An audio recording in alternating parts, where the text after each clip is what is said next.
Don Cheadle has become a voice not only for human rights and for human beings across the world, but also for the environment.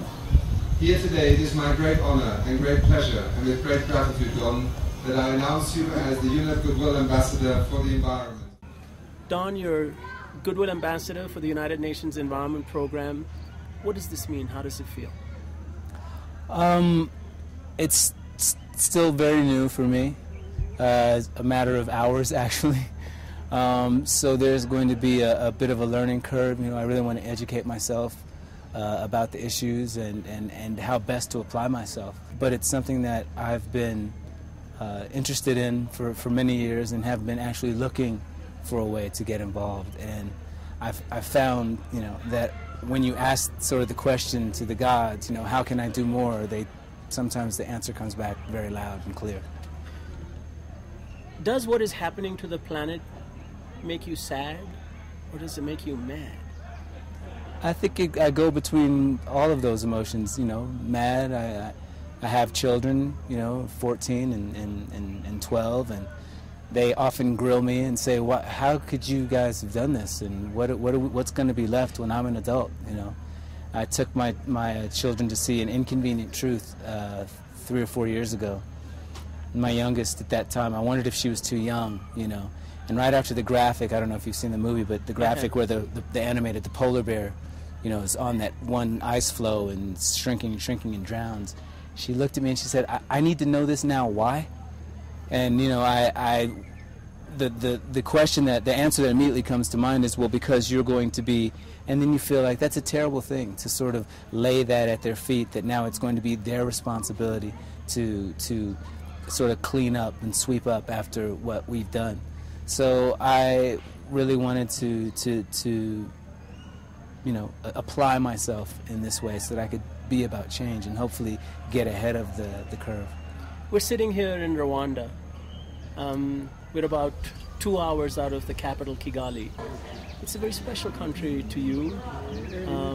It sort of triggered a lot of things for you on the humanitarian front before.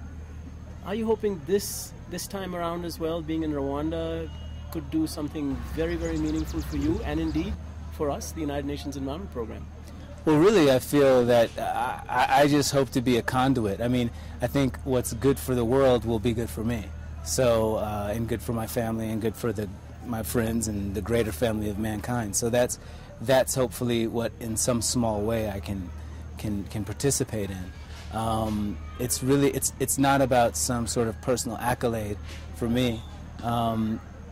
It's really about trying to figure out how to take these very difficult and complex issues that, you know, countries are dealing with, trying to balance their economies versus doing things that are ecologically sound, and how do you marry those things, and how do you resolve those conflicts. And so the first part of what I have to do, I think, as I said, is to really kind of educate myself about the issues.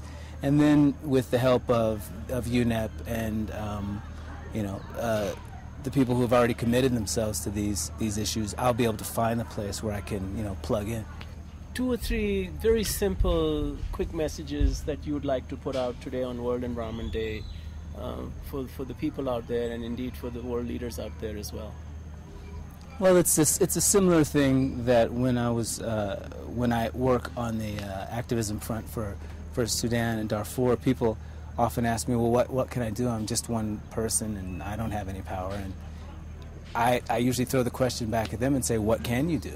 You know, the job in that instance is to take stock of your own life and figure out where you have influence. And I think if people really do that sincerely, they find that they do have influence, you know, whether it be in your community, whether it be in a church group or a school group, or with your local alderman or councilman or representative, mayor, however you can sort of apply pressure, you find that is possible.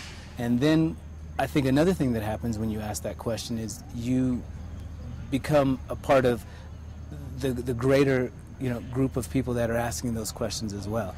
And now you have a community, as opposed to being a singular entity out there trying to, you know, tilt at windmills. You have others that are like-minded, that are trying to work toward the same goals you are. And once you become a part of a community and you know, begin to be a part of a movement, then you really do see where those levers are, and you really do see how you can be a part of change.